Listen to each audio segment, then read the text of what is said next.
Finally इस मानवा के भी यहाँ पे चैप्टर्स आ चुके हैं और वीडियो लेट है बिकॉज यहाँ पे अगर मैं एक एक चैप्टर करूंगा ना तो 4 से 5 मिनट की वीडियो बना करेगी जिसमें तुम्हें देखने में मजा नहीं आया करेगा और इसीलिए मैं इंतजार करता हूँ कि कुछ चैप्टर्स आ जाए जिससे वीडियो थोड़ी सी लॉन्ग बन जाए। पर अब हम ज्यादा बकवास के बगैर वीडियो की तरफ बढ़ते, पर सबसे पहले मैं तुम्हें पिछले एपिसोड का प्रीव्यू दे देता हूँ और जिन्होंने अभी तक नहीं देखा वो जाके देखो ना भाई, यहाँ पे क्या कर रहे हो, उसके बाद ही तो तुम्हें स्टोरी समझ आएगी। तो हमने पिछले एपिसोड के एंड में देखा था कि ली पिंगर यहाँ पे अपनी वूजी के साथ थोड़ी सी लुलपोपो करती है और तुम समझ गए होगे कि इससे मेरा मतलब यहाँ पे क्या चल रहा था। और वहाँ पे जितनी भी बाहर मेट्स होती है वो यही बात कर रही होती है कि जो उसके ब्रदर्स हैं वो काफी गुस्से में आ चुके हैं क्योंकि जीशु यहाँ पे वापस से ठीक हो चुका है और उन्होंने धमकी भी दी है कि वो हमें छोड़ेंगे नहीं। पर इसी के बाद हमें दिखाया जाता है एक मेंशन जहाँ पे एक ओल्ड लेडी कह रही होती है कि जो गेस्ट वगैरह ऑफिशियल्स वो आते ही होंगे और तुमने उन्हें सही से खुश करना है, कोई कमी नहीं रहनी चाहिए इस चीज में। पर वो महिलाएं कहती हैं कि मैम आप हमें यहाँ पे सिखाना बंद करें, गेस्ट अभी तक आ भी गए होंगे, हम जाके उनसे खुद ही मिलते हैं। और वह भी वहाँ पे आ जाता है शिनमैन और उसके साथ कोई अगली सा बंदा भी आया होता है और इसका नाम होता है होंगो। और ये आते सारी यहाँ पे प्लान्स बना रहा होता है कि मैंने सुना है कि शिनमैन के पास यहाँ पे कोई बेटा नहीं है तो शायद से मेरा बेटा यहाँ पे इसकी फैमिली एसेट्स के ऊपर हाथ जमा पाए, क्योंकि बस देख के ही पता चल रहा है कि ये कितना अमीर है। इसने फेनलू के पूरे मेंशन को ही बुक कर लिया। पर वह भी वहाँ पे एक ओल्ड लेडी आती है और शिनमैन को कह रही होते है कि ओह ऑफिशियल मेरे साथ चले ना आप। पर शिनमैन उसे अपने से दूर करते हुए कहता है कि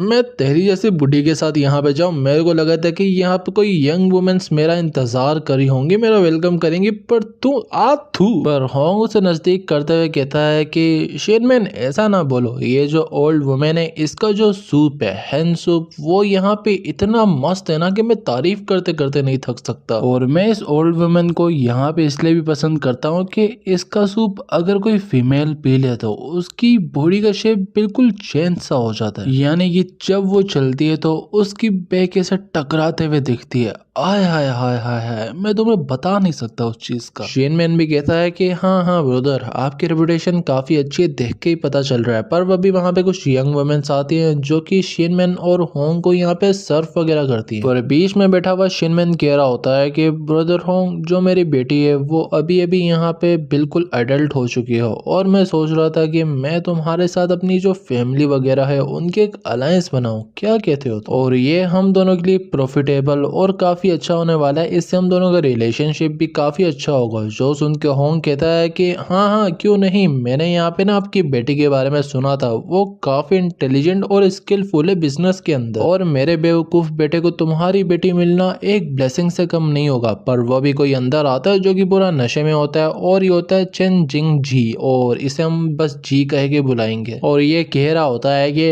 डैडी आप अपने बेटे को छोड़ के ऐसे कैसे जा सकते हैं, आपका बेटा आपको कब से इंतजार करा था कि हमने जाके फीमेल डीमंस को हराना है एक साथ, पर आप तो यहाँ पे बैठ के मजे कर रहे हैं आज रात। पर होंग उसे देख के उस पे गुस्सा करता है कि बेटे अभी तक तुमने शिनमैन अंकल को देख के रिस्पेक्ट नहीं दिखाई, क्या मैंने ये तुम्हें तरबियत दी है? और माफ करना ये थोड़ा बहुत नशे में तो ये इसीलिए ऐसी बातें कर रहा होगा, ये दिल पे मत लेना। शिनमैन कहता है कि नहीं मैंने क्यों गुस्सा होना है, ये मेरे बेटे की तरह है और तुम्हारे बेटे को देख के लग रहा है कि एक नोबल एक अट्रैक्टिव एक टेस्टिंग लड़का है, इससे अच्छा लड़का मुझे शायद से नहीं मिल सकता। पर ये नशेड़ी शिनमैन को कहता है कि अंकल अगर आप भी यहाँ पे तो कैसा हो कि आप भी हमारे साथ चले उन फीमेल डीमंस को मारने, कसम से आपको काफी मजा आएगा आज रात। पर होंग उस पे गुस्सा करता है कि तुम यहाँ पे कैसे बात कर रहे हो अपने बड़ों से और ये तुम्हारे होने वाले ससुर हैं। पर शिनमैन कहता है कि कोई बात नहीं बच्चा है क्या ही हो गया। पर ये यहाँ पे नहीं रुकता और बकवास करता है कि डैडी कोई बात नहीं, हम वैसे भी फैमिली बन चुके हो और ससुर देखो बेशक मैं टैलेंटेड नहीं हूँ पर मैं काफी सारे बड़े लोगों को जानता हूँ टोक्यो सिटी के अंदर और बस हम लोग एक बार फैमिली बन जाएं उसके बाद मैं आपको काउंसलर साई रेजिडेंस के बंदे साई जिंग से मिलाऊंगा जो कि काफी अच्छा बंदा है और उससे आपको मिलकर काफी मजा भी आएगा, मैं कसम से कहता हूँ। और कुछ ही दिन बाद उसकी शायद से बर्थडे है तो आपके लिए उससे मिलना और ज्यादा आसान हो जाएगा। जो सुन के शिनमैन यहाँ पे प्लान बनाता है कि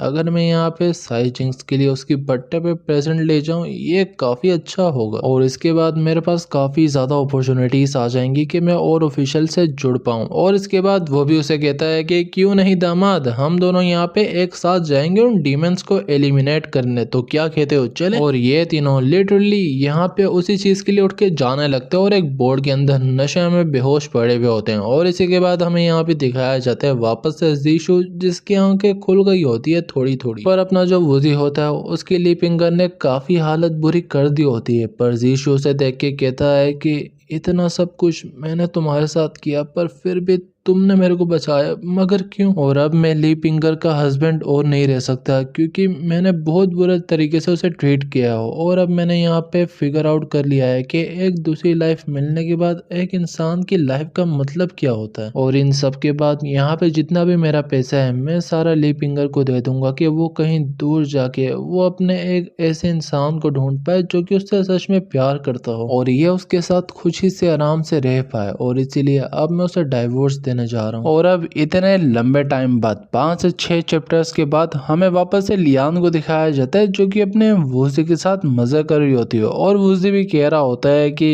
इसने मुझे फोर्स किया है कि मैं आगे फैमिली को एक्सपेंड करूं। पर लियान कहती है कि तुम 3 दिन से गायब थे और तुम अभी मेरे को ब्लेम कर रहे हो, मैं कैसे यकीन कर लूं कि तुम यहाँ पे सच में लोगों को बचा रहे थे। पर अपना वूजी अपने को डिफेंड करता है। लियान उसे नजदीक लाते हुए कहती है कि सीधी सी बात, मुझे तुम्हारा बच्चा चाहिए। और देखो तुम्हारा जो बिजनेस है वो वक्त के साथ साथ बड़ा होता जा रहा है और फ्यूचर के अंदर तुम और भी वुमेन्स को हमारी फैमिली के अंदर लाओगे और अगर मेरे पास बच्चा नहीं हुआ तो तुम मेरे को अटेंशन बिल्कुल नहीं दिया करोगे। पर वूजी कहता है कि तुम क्या बात कर रही हो, अभी मैं उसी चीज पे तो हार्ड वर्क कर रहा हूँ तुम्हारे सामने। और फिर यहाँ पे वो दोनों एक साथ हो जाते हैं एक्सप्लोड और तुम्हें पता है कि यहाँ पे क्या हो। और जो अपना वूजी होता है वो भी उसे मस्के लगाने की कोशिश करता है कि लियान अगर सच कहूँ तो तुम यहाँ पे दिन ब दिन काफी ब्यूटीफुल होती जा रही हो। लियान भी कहती है कि बस तुम्हारी वजह से कि तुम मेरे को एक प्रॉपर गाइडेंस दे रहे हो। वूजी भी उसे अपने नजदीक करते हुए कहता है कि लियान तुम फिक्र मत करो, मैं हमेशा तुम्हारी साइड रहूंगा और मैं तुम्हें हमेशा प्रोटेक्ट करूंगा, तुम्हें किसी भी चीज के टेंशन लेने की कोई जरूरत नहीं है। और इसके बाद वो दोनों एक दूसरे को किस करते हैं और वूजी उसे कहता है कि ठीक है तो अब तुम जाके ना आराम करो और मैंने भी जाके बात लेना, उसके बाद मैं भी सो जाऊंगा। और जो अपनी लियान होती है वो तो जाके वहां पे सो जाती है और अपना वूजी भी बात लेने चले जाता है। और यहाँ पे काफी सारी इंपॉर्टेंट बातें भी होंगी। और सबसे पहले ये हमें ये बताता है कि जो जिन आर्मी है वो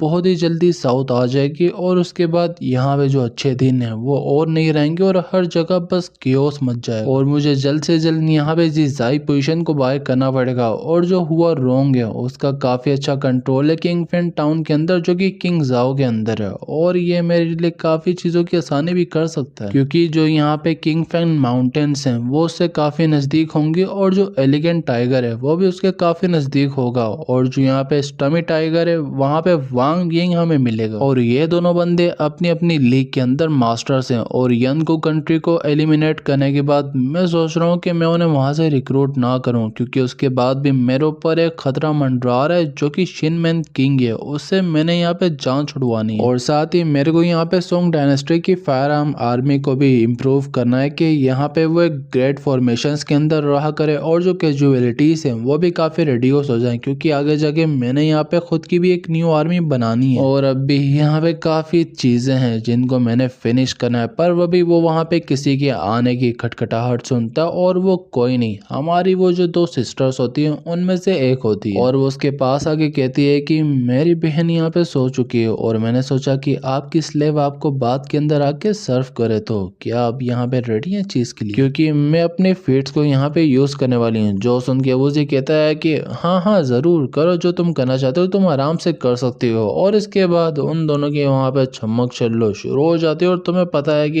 ये लोग क्या कर रहे हैं। और अभी के लिए मैं यहाँ पे इन चीजों को इतना डिटेल में इसलिए नहीं करता कि वीडियो उड़ सकती है, पर बस ये बता सकता हूँ कि अपना वूजी काफी ज्यादा एंजॉय कर रहा होता है और उससे संभाला नहीं जा रहा होता है और साथ ही उससे भी बिल्कुल संभाला नहीं जा रहा होता और अपना बेचारा वूजी बस यही कह रहा होता है कि मैंने बस यहाँ पे शांति से बात लेना था पर तुम लोग मेरे को वो भी नहीं लेने दोगे। पर यहाँ पे वो जो होती है वो इतने में नहीं रुकती और वो और ज्यादा फर्दर जाने लगती है और वो इस न्यू चीज को यहाँ पे नाम देती है दी स्लेव मसाज टेक्निक। और वो अपने वूजी से पूछती है कि क्या आपको ये पसंद आई। अपना वूजी कहता है कि हाँ हाँ ठीक है पर बहुत हो गया, मैं और संभाल नहीं पा रहा यार। वो भी कहती है कि ठीक है मास्टर, हम यहाँ पे जल्दी से इसे फिनिश करते हैं। और इसके बाद वो स्पीड अप करते हैं और जल्दी से वहाँ पे फिनिश हो जाते हैं। तुम्हें पता है कि यहाँ पे आखिर में क्या हुआ है, तुम बच्चे थोड़ी ना। और इसके बाद हमें वापस से दिखाया जाता है शिनमैन स्ट्रेट। और तुमने सही समझा, ये यहाँ पे शिनमैन की दूसरी वाइफ ली जियाओ है और ये काफी खूबसूरत भी है। और ये यही कह रही होती है कि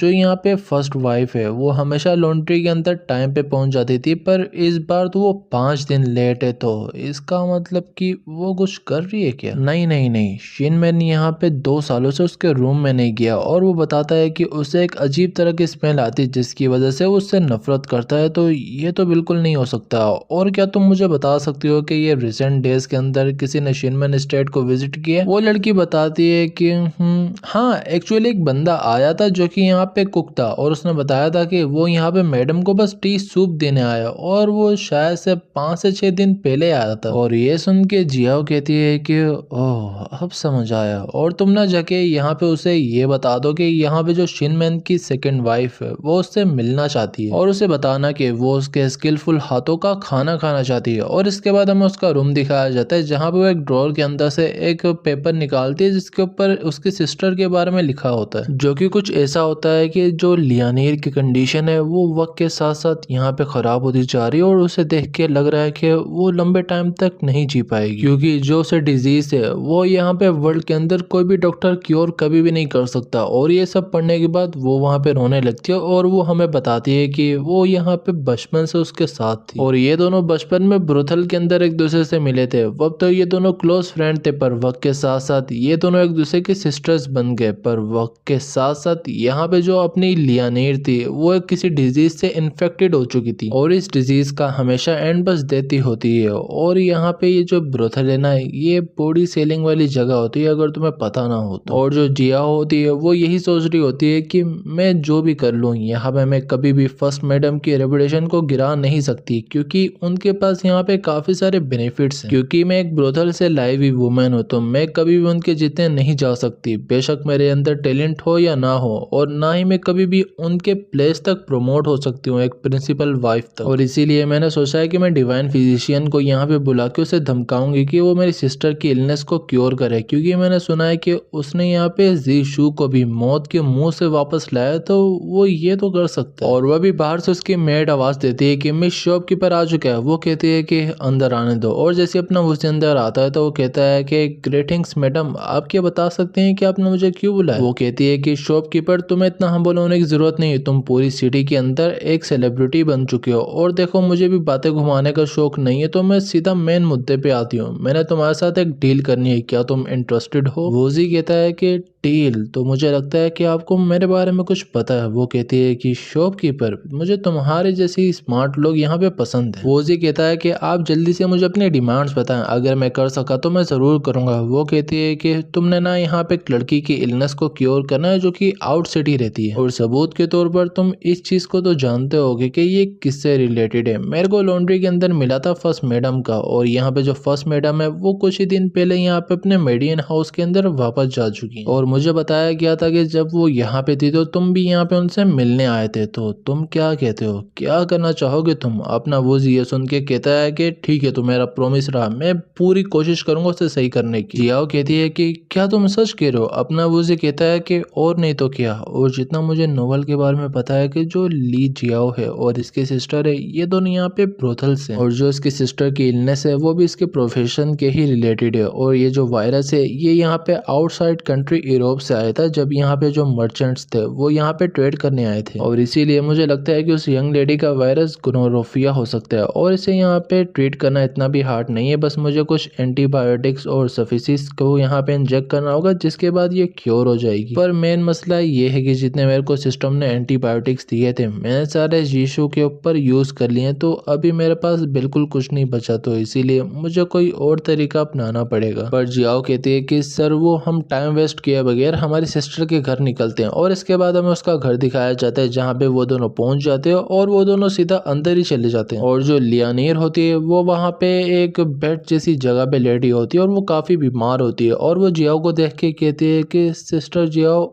आप, और ये आपके साथ आया कौन है? पर वूजी उसे देख के कहता है कि इसकी बॉडी काफी ज्यादा वीक हो चुकी है और जो सिम्टम्स है वो अभी से यहाँ पे अपीयर होने लग गए हैं, जो कि काफी खतरनाक है, और जो बैक्टीरियाज और जो चीजें वो इसकी बॉडी में बिल्कुल फैल चुकी हैं, और इसीलिए मेरे को इसकी ट्रीटमेंट जल्द से जल्द करनी पड़ेगी। पर जियाओ से बताती है कि ये यहाँ पे डिवाइन फिजिशियन है डॉक्टर वू, और मैंने इन्हें यहाँ पे बुलाया। और ये वूजी को बताती है कि बचपन के अंदर जब इनकी फैमिली टैक्स को पे नहीं कर पाई थी तो इन दोनों को ब्रोथल के अंदर बेच दिया गया था, पर पता नहीं कैसे यहाँ पे लियानीर को इस डिजीज ने पकड़ा, न कि जियाओ को। और हमें यहाँ पे इनके बचपन का सीन भी दिखाया जाता है जहाँ पे दोनों इनके फादर जो एक दूसरे के दोस्त होते हैं वो लड़ रहे होते हैं कि यहाँ पे ये 2 बैग्स काफी नहीं क्या तुम्हारे लिए। वो गार्ड्स कहते हैं कि इंपेरियल से यहाँ पे ऑर्डर आया है कि जो यहाँ पे टैक्स है उसे बढ़ा दिया जाए, और अगर तुम लोग नहीं भर सकते तो हमारे पास यहाँ पे और भी तरीके हैं। इनके फादर यहाँ पे लड़ते हैं झगड़ते हैं, वो यहाँ पे जो सोल्जर्स होते हैं वो इन्हें स्वॉर्ड दिखाते हैं और इन्हें धमकाते हैं और इनके बच्चों को ले जाते हैं अपने साथ। और ये सब सुन के वो जी अपनी सारी लेडीज को याद करता है कि जितने भी यहाँ पे औरतों की मैं स्टोरीज सुनता हूँ उन सब के बैक स्टोरी के अंदर कोई भी डार्कनेस तो होती है, ऐसा क्यों है आज के टाइम में। और वो लियानीर का हाथ पकड़ता है और कहता है कि तुम फिक्र मत करो, अब मैं आ गया हूँ तो अब मैं किसी भी हाल में तुम्हें क्योर करके रहूंगा। और यह सब देख के जियाओ काफी खुश हो रही होती है, क्योंकि इसने पहले भी काफी सारे डॉक्टरों को बुलाया था पर उनमें से कोई कुछ नहीं कर पाया। और वो जियाओ को बताता है कि जल्दी से जाके गर्म पानी लाओ और उसे कुछ देर के लिए थोड़ा सा ठंडा होने के लिए रख दो, क्योंकि मैंने इसकी सबसे पहले बॉडी को साफ करना पड़ेगा कि जितनी भी गंदगी है इसकी बॉडी से हट जाए, और हमें जल्दी से इसे ट्रीट करना पड़ेगा। अगर ऐसा नहीं किया तो इसे सेप्सिस भी हो सकता है, जो कि इसकी लाइफ के लिए काफी खतरनाक होगा। और इसके बाद हमें एक सूप बनाना है जो कि यहाँ पे ट्री बार्क, बॉइल्ड वाटर और इन सब चीजों से बनेगा। पर ये सब सुन के लियानीर कहती है कि मेरी जैसी गंदी औरत को अपने हाथ लगाने क्यों है। अपना वो जिसे समझाता है कि देखो गंदा कोई भी नहीं होता, और एक डॉक्टर होने के नाते मेरे को किसी के अंदर भेदभाव करने की जरूरत भी नहीं है, तुम बस मेरे लिए एक पेशेंट की तरह जिसे मैंने बस ट्रीट करना है। और ये सब सुन के जियाओ अपने घुटनों पे गिर जाती है और रोते हुए कहती है कि डॉक्टर वो, अगर आपने सच में मेरी सिस्टर को क्योर कर दिया तो वादा करती हूँ कि हम दोनों लाइफ टाइम आपकी स्लेव बन जाएंगी, और हम आपकी इस काइंडनेस को अपनी पूरी लाइफ के साथ रिपेयर करेंगी। पर अपना वो जो उसके पास जाता है और कहता है कि देखो अभी इन चीज़ों के लिए टाइम नहीं, इनके बारे में बाद में बात करेंगे, सबसे पहले हमें लियानीर को ट्रीट करना है वरना खतरा बढ़ सकता है। और इसी के बाद हमें दिखाया जाता है अपना वूजी से ट्रीट करना शुरू कर देता है, और जैसे उसकी बॉडी को पूरा साफ करता है तो वो जिया को कहता है कि क्या तुम किसी तरह यहाँ पे एक रोटेन ओरिजिन्स का बास्केट ला सकती हो। जियाओ कहते हैं कि रोटेन ओरिजिन्स मैं ट्राई करती हूँ, अभी मैं अरेंज करके लाती हूँ। और इसके बाद जो हमारा चैप्टर होता है वो फाइनली यहाँ पे खत्म हो जाता है। और अगर तुम्हें वीडियो पसंद आई है तो जाके वीडियो को लाइक कर देना, चैनल को सब्सक्राइब कर देना और एक प्यार सा कमेंट भी कर देना। और अगर तुम चाहो तो मुझे जाके टेलीग्राम एंड इंस्टाग्राम पे भी फॉलो कर सकते हो। और बहुत जल्द मैं इस मानवा का एक और न्यू पार्ट लाऊंगा, क्योंकि इसके जो चैप्टर्स है वो काफी स्लोली आ रहे हैं, एक वीक के अंदर एक आता है तो मुझे बहुत वेट करना पड़ता है। अभी जितने आए थे मैंने सारे एक्सप्लेन कर दिए। और अगर तुम्हें ऐसे ही मेरी अगली वीडियोस की नोटिफिकेशन जल्दी चाहिए तो देन सब्सक्राइब।